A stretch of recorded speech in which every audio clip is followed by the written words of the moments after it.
The end of the day has a specific structure. That structure makes it suitable for review. Daily action has already occurred. Inputs have closed. No new decisions are pending. The nervous system has shifted from pursuit to release. Cognitive load has dropped. Earlier hours are dominated by execution. Attention is outward. Speed matters. Interrupting that state distorts observation. Review becomes interference. Night removes that pressure. There is no advantage to acting fast. There is no reward for appearing decisive. The environment is quiet. The body is still.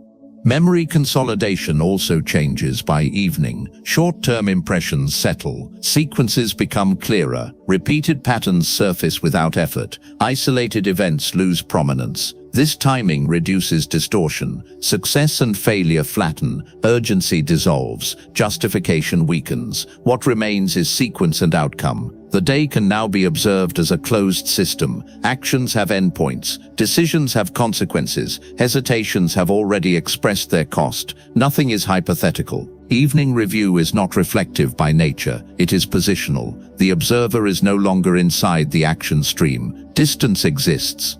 That distance matters. It prevents revisionism. It limits emotional editing. It reduces narrative drift. Morning review predicts. Midday review interrupts. Evening review inspects. This timing also limits resistance. There is no remaining opportunity to fix the day. There is nothing to defend. No performance remains. What was delayed cannot be recovered. What was repeated is already visible. What remained unresolved has a clear shape. The end of the day does not invite change. It exposes structure. That exposure is why this timing is used.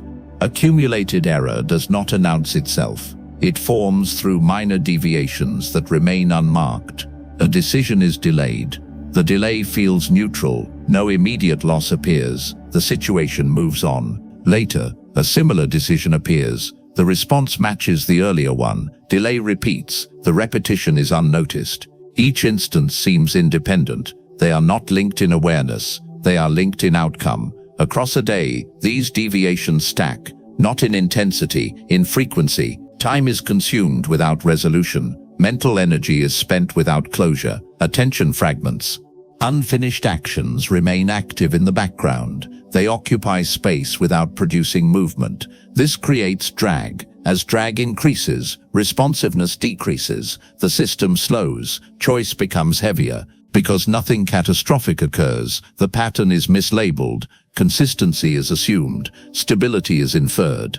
In reality, nothing is being maintained. Nothing is progressing either. The same options are encountered. The same pause occurs. The same deferral follows. By the end of the day, the pattern has shape, not through a single failure, through repetition. The cost is cumulative. Mistakes recur because they were never closed. Outcomes remain unchanged because inputs repeat. Externally, nothing shifts. Observers register no difference. Behavior appears fixed. Internally, tension persists. Not emotional tension, structural tension. Decisions without resolution remain open loops. Open loops multiply. Cognitive load increases without visible cause. This load alters judgment speed. It narrows tolerance for variance. It favors the familiar response. The day ends with multiple points of suspension, none dramatic, all active. No single moment explains the result. Only the sequence does. Accumulated error is quiet. It does not demand attention. It waits. By repetition, it becomes the dominant pattern of the day. Which decisions appeared multiple times during the day, under comparable conditions, with similar information and capacity present at each encounter, and were met repeatedly with the same pause and deferral, remaining unreviewed at the moment of delay, returning later in similar form, and reaching the end of the day still open, unchanged and unresolved, despite having passed through several points where a decision could have been closed. Which actions remained incomplete by nightfall, not because of interruption, lack of time, or external constraint, but because hesitation occurred at the same stage each time the situation arose, repeating at similar hours, producing identical delays across the day, accumulating without review, and persisting into the end state of the day as unfinished elements that never exited the decision loop. Which choices were experienced throughout the day as stable, reasonable, or consistent in response? Yet when examined across timing, repetition, and outcome show the same mistakes recurring, the same external responses remaining unchanged, and the same lack of consequence shift by the day's end, indicating that what appeared as consistency functioned as unexamined repetition, whose end state preserved the same pattern without alteration. Correction logic in this format does not rely on force. It relies on exposure. When a pattern is observed without interruption, it becomes defined. Definition alters future response without instruction. Unreviewed decisions persist because they remain diffuse. They are felt as momentary pauses. They are not registered as a sequence. Observation compresses time. Separate moments align. Repetition becomes visible. This visibility changes weighting. The decision is no longer evaluated in isolation. It is evaluated as part of a structure. Once structured, the pattern competes with itself. The cost is no longer abstract. It is cumulative and known. No correction is issued. No directive is required. The system adjusts through recognition. Behavior is guided by perceived consequence. Observation alters perception. Consequence gains clarity. Hesitation depends on ambiguity. Ambiguity weakens when patterns are named internally. Naming occurs through consistent observation. Future encounters with the same situation carry memory, not emotional memory, structural memory. The decision point feels heavier because it is linked backward. Earlier outcomes are present without recall effort. Delay now carries context. This context narrows options, not by command, by constraint. What was once neutral now has shape. What was once unseen now occupies space. This alters timing. The pause shortens or changes form, not because it must, because it no longer floats free of consequence.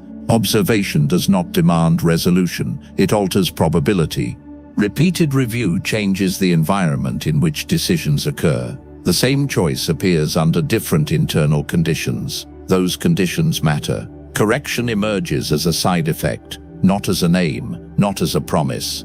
The logic remains mechanical. Exposure precedes adjustment. Adjustment follows clarity. The day is complete.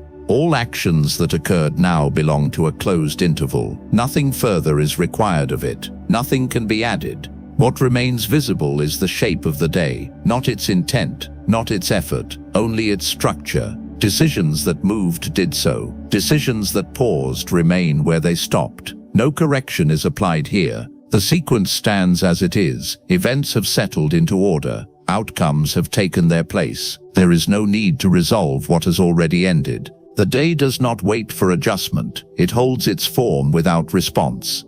Attention can withdraw from evaluation. Observation can cease without loss. The record is intact.